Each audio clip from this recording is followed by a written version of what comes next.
Hola guardianes de la cultura, bienvenidos a este nuevo video de este pequeño canal. Dejando un poco de lado el tema de las guerras calchaquíes, de las cuales seguiré hablando en próximos videos, hoy voy a estar hablando de un tema un poco más moderno, y del cual seguramente muchos de ustedes habrán oído hablar. Y me refiero a la Guerra del Chaco, la cual ostenta el título por ser la guerra más sangrienta que se haya librado en Latinoamérica en todo el siglo XX. Aunque no vamos a estar hablando ni de la perspectiva paraguaya ni de la boliviana, sino de una perspectiva que no se menciona mucho, la del tercer lado.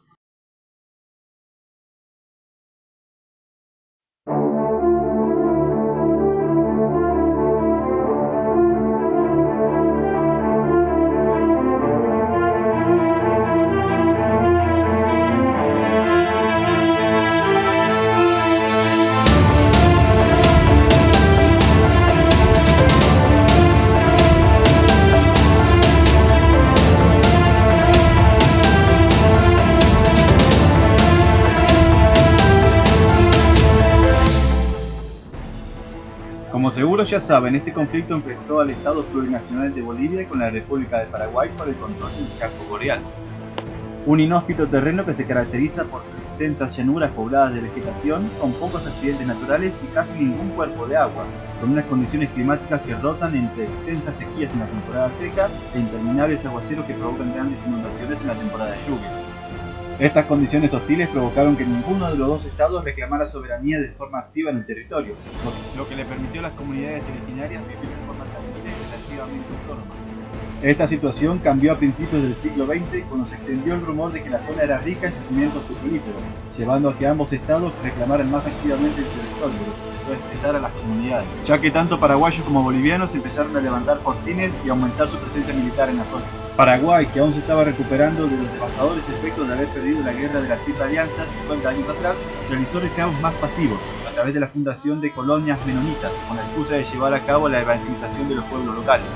Esto le permitía a Paraguay reclamar legalmente el territorio al tener un foco poblacional mayor, y al estar sus colonias ya explotando el territorio con parcelas agrícolas. Además, la evangelización de estos pueblos había comenzado y la mayoría de estos aceptaban con buen agrado la presencia de los menonitas. Además, Paraguay tenía infraestructuras muy importantes que le terminarían dando ventaja en la guerra, como un tendido de ferrocarril. La suma de estos factores le daban a Paraguay un peso político importante. Bolivia, por su parte, también había sido derrotada en una guerra importante años atrás, aunque con consecuencias bastante más leves. Su economía se había recuperado bastante rápido gracias a la explotación intensiva de recursos como la plata y los hidrocarburos,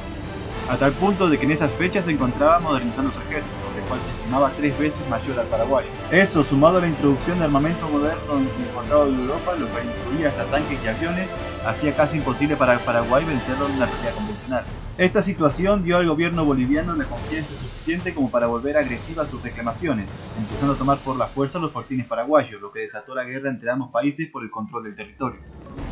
Ahora sí, en este video no voy a andar en los acontecimientos bélicos, sino en el rol muchas veces invisibilizado de los pueblos originarios durante la guerra. Tanto los que integraron el ejército boliviano, los que integraron el ejército paraguayo y los locales que fueron víctimas de ambos, a quienes me gusta llamar el tercer lado. Por el lado paraguayo reclutaron a una gran cantidad de nativos como auxiliares, además de organizar múltiples milicias guerrilleras semiprofesionales con los pueblos más belicosos, como los Maca, los Tomarao y los Isoseños, los cuales desgastaron al enemigo con ataques de guerrilla y realizaron labores sucias, como la de dar caza a los desertores, lo cual llevó a que fueran temidos tanto por los soldados bolivianos como por los propios aliados paraguayos. Esto les dio a los indígenas paraguayos una activa participación en la guerra sin tener que perder sus formas o su identidad, ya que luchaban bajo las órdenes de los mandos paraguayos, aunque a su propia manera, junto a sus compañeros y familiares de su propio pueblo. Esto, más que hacer peligrar el éxito de la misión, muchas veces lo aseguraba, ya que estos grupos eran expertos en combatir en ambientes hostiles como estos, y como la mayoría de ellos tenían el guaraní como lengua franca, la cual también era hablada por muchos oficiales del ejército paraguayo, la comunicación era fluida. De este modo, los oficiales paraguayos solo tenían que transmitirle a los caciques de las guerrillas cuál era el objetivo a cumplir, y estos, para el ejército privado, creaban su propio plan de acción y lo llevaban a cabo con suma efectividad. Muchas de estas misiones incluían infiltrarse en las filas enemigas, realizar sabotajes, incendiar suministros, cometer asesinatos o simplemente crear pánico entre las filas de los propios soldados enemigos. Mientras más desordenadas pudieran dejar a las filas bolivianas para permitir el avance paraguayo, mejor.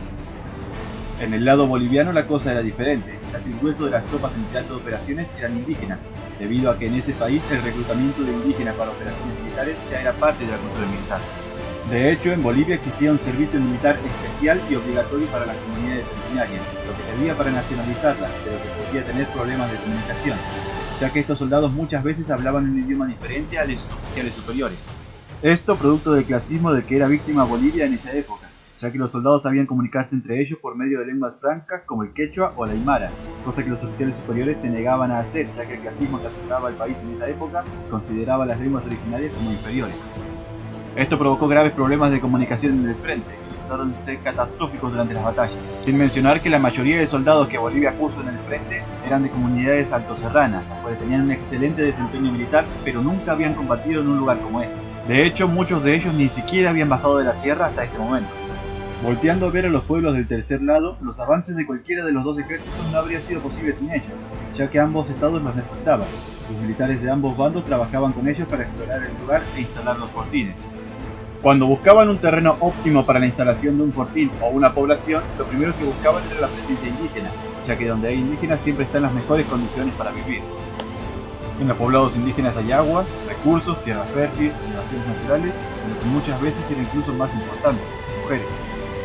Por este motivo, los fortines siempre se levantaron cerca de los poblados indígenas, desde donde pudieran obtener recursos, guías, trabajadores, auxiliares y mujeres para, según los oficiales, elevar la moral de la tropa. Esta situación generó un gran estrés entre las comunidades, debido a que en poco tiempo de iniciar el conflicto, los ejércitos de ambos bandos no solo obligaron a las comunidades a proveerlos, sino que pronto empezaron a llevar a los hombres a los fuertes para obligarlos a realizar trabajos forzados y a las mujeres y niñas para obligarlas a ejercer la prostitución. Esto no hizo más que empeorar hasta que la guerra avanzó a la etapa más cruenta, en la cual el espionaje causó un gran estrés en los altos mandos militares, quienes tomaron medidas de contraespionaje grotescas. Una de ellas fue la de llamar a los indígenas que les habían revelado la ubicación estratégica como la de aguadas, terrenos llaves, poblados y demás, para ejecutarlos y asegurarse así que no pudieran revelar esa misma información al enemigo. Claro que hubo algunas excepciones como la de los chamanes, a quienes los paraguayos en lugar de matarlos les obligaron a acompañar a la tropa como parte del cuerpo médico, ya que los consideraban auténticamente mágicos. De hecho, en las memorias de guerra recolectadas por el escritor Cordeu se habla de un anciano chamán que acompañaba a las tropas del frente paraguayo, llevando en su equipaje elementos mágicos extraños, los cuales según los propios soldados le permitían a este hechicero hacer que las armas de los enemigos se atasquen, sus vehículos se detuvieran y sus aviones cayeran del cielo. También le permitió revelaciones como la de una aguada oculta, la cual salvó la vida de 400 paraguayos que estaban a punto de desfallecer del forcejeo. Aunque el castigo más devastador para las comunidades vino de la mano con las enfermedades, debido a que durante la guerra hubo un gran brote de viruela, enfermedad para la cual los nativos no tenían defensa inmunológica. No solo eso, sino que la acumulación de cuerpos que a menudo eran abatidos mientras intentaban recoger agua de las aguadas generó que ésta se contaminara, y los siguientes soldados al beber de ésta se infectaran con cólera. Estas enfermedades eran pronto contagiadas a los nativos, con particular sensibilidad a las mujeres que eran obligadas a ejercer la prostitución, y luego ellas las llevaban a su pueblo, el cual era diezmado por la enfermedad en cuestión de días, y en muchos casos llevó a la completa desaparición de los pueblos indígenas. Los más afectados por esto fueron los Toba y los Lenguas, cuyas poblaciones fueron tan diezmadas que lo único que las salvó de desaparecer fue el mestizarse entre ellas fundando nuevos pueblos mixtos. Estos poblados después de la guerra ganaron derechos territoriales sobre esas porciones de terreno para realizar agricultura de subsistencia, aunque estos terrenos no llegaban a ser el 2% de su territorio original. Si bien esto lo salvó de desaparecer, un censo realizado en los últimos años reveló que aún hoy, casi un siglo después de la guerra, aún no logran reponer los números que tenían antes de esta. Al final, a pesar de contar con un ejército inferior en número y armamento, Paraguay logró alzarse con la victoria, gracias a tener una posición más sólida en el lugar y tener una mejor organización en el combate. Todo para descubrir que al final los rumores eran falsos y no existía ningún yacimiento petrolero en el área. Y bueno amigos, eso es todo por hoy. No olviden dar like si el video les gustó, comenten qué les ha parecido y más importante, compártanlo para que el conocimiento pueda llegar a más personas. No olviden que el conocimiento es de todos y por ende todos tenemos derecho a él. Cuídense mucho.